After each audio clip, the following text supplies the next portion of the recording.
অন্যরকমভাবে তৈরি এক রেসিপি তোমাদেরকে আমি দেখাবো। ওভেনে কড়াই বসিয়ে দিয়েছি।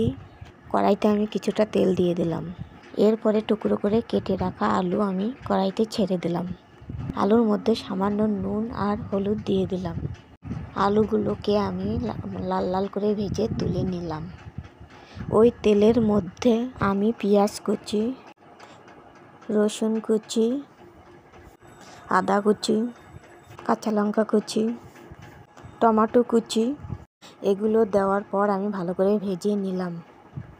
ভাজা হয়ে গেছে। এর মধ্যে আমি আলুগুলো ছেড়ে দিলাম।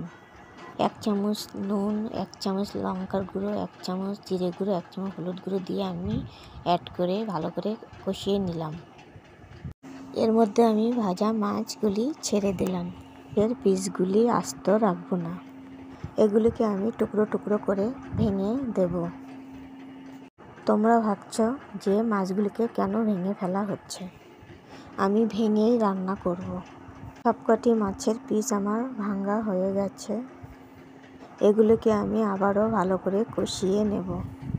কষানো আমার হয়ে গেছে। এবারে আমি পরিমাণ মতন জল দিয়ে দেব। একটি থালা দিয়ে আমি 5 মিনিটের জন্য ঢাকা দিয়ে দিলাম। 5 মিনিট পরে আমি ঢাকনাটি তুলে নিলাম। একটু নেড়ে চেড়ে নামানোর আগ দিয়ে আমি গরম মশলা মিশিয়ে দিলাম। এবারে আমি এটিকে নামিয়ে নিব। দেখো আমার রান্না কমপ্লিট। ভিডিওটি ভালো লাগলে লাইক সাবস্ক্রাইব করে দিও।